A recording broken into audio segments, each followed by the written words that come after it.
வேலும் மயிலும் சேவலும் துணை. மார்கழி திங்கள் 20ஆம் நாள். திருப்பாவை பாடல் 20. 33 அமரர்க்கு முன் சென்று கப்பம் தவிர்க்கும் கலியே துயில் எழாய். செப்பமுடையாய் திரளுடையாய் செற்றார்க்கு வெப்பம் கொடுக்கும் விமலா துயிலெழாய். செப்பண்ணமென் மூளை செவ்வாய் சிறுமருங்குள் நப்பின்னை நங்காய் திருவே துயில் எழாய். உக்கமும் தட்டொழியும் தந்துண்மணாளனை இப்போதே எம்மை நீராட்டலோரெம்பாவாய். இப்போதே எம்மை நீராட்டலோரெம்பாவாய். 33 கோடி தேவர்கள் இருந்தாலும் அவர்களுக்கெல்லாம் முன்னதாகச் சென்று பக்தர்களின் துயதுடைக்கும் கலியுக தெய்வமே நீ எழுவாயாக. நேர்மையானவனே, ஆற்றல் மிக்கவனே, பகைவர்களுக்கு வியர்வை பெருக்கெடுக்கும்படி செய்யும் தூயவனே, துயில் எழுவாயாக. பொற்கலசம் போன்ற மென்மையான ஸ்தனங்களும் பவளச் செவ்வாயும் சிற்றிடையும் கொண்ட நப்பின்னை பிராட்டியே, லக்ஷ்மிக்கு நிகரானவளே, துயில் எழுவாயாக. எங்களுக்கு விசிறி கண்ணாடி ஆகியவற்றையும் உன் கணவனாகிய கண்ணனையும் தந்து இப்போதே எங்களை அருள்மழையில் நனையச் செய்வாயாக. கண்ணனின் திருக்குணங்களையும் நப்பின்னையின் அழகையும் வர்ணிக்கிறார்கள் ஆயர்குலப் பெண்கள்.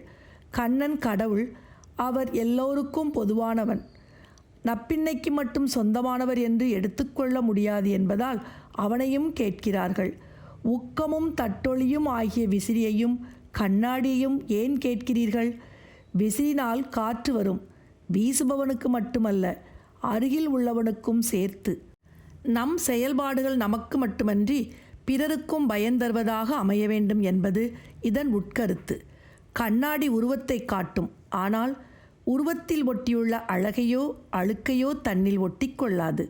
வாழ்க்கை என்றால் பட்டும் படாமலும் இந்த உடல் ஒரு வாடகை வீடு, இதை எந்த நேரமும் காலி செய்ய வேண்டும் என்ற எண்ணத்துடன் இருக்க வேண்டும் என்பதை விளக்குகிறது இந்த பாடல். திருவெம்பாவை பாடல் 20.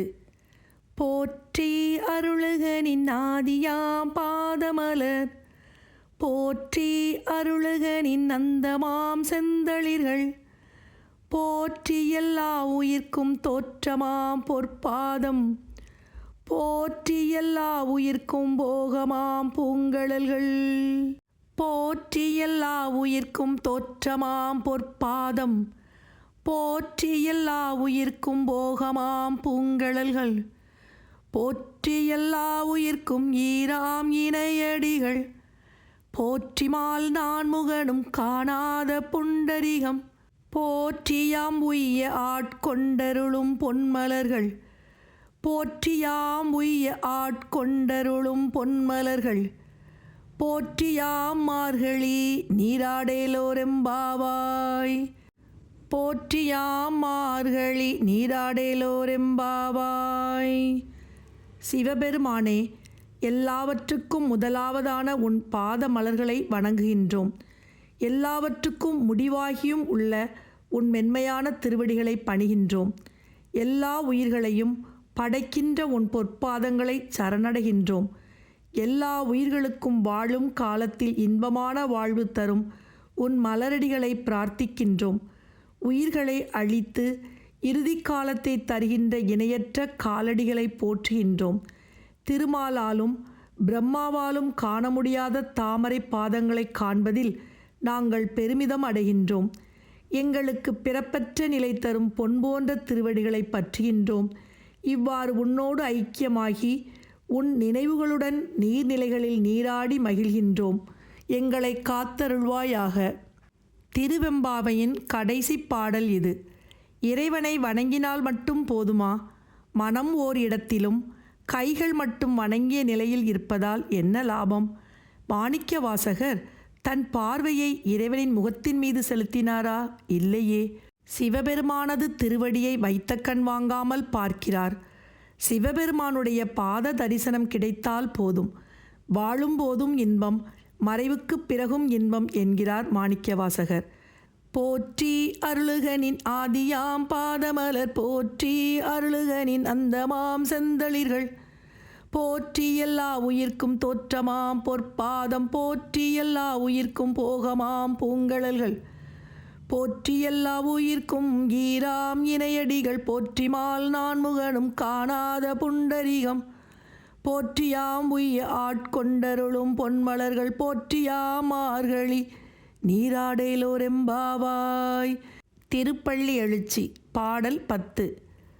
பூவனியில் போய் பிறவாமையில் நாள் நாம் போக்குகின்றோம் அவமே இந்த பூமி சிவனுய கொள்கின்றவாரென்று நோக்கி திருப்பெருந்துறையுறைவாய் திருமாலாம் திருப்பெருந்துறையுறைவாய் திருமாலாம் அவன் விருப்பெய்தவும் மலரவன் ஆசைப்படவும் நின்னலர்ந்த மெய்க்கருணையும் நீயும் அவன் விருப்பெய்தவும் மலரவன் ஆசைப்படவும் நின்னலர்ந்த மெய்க்கருணையும் நீயும் அவனேயிற் புகுந்தம்மை ஆட்கொள்ள வல்லாய் ஆரமுதே பள்ளி எழுந்தருளாயே அவனியில் புகுந்தம்மை ஆட்கொள்ள வல்லாய்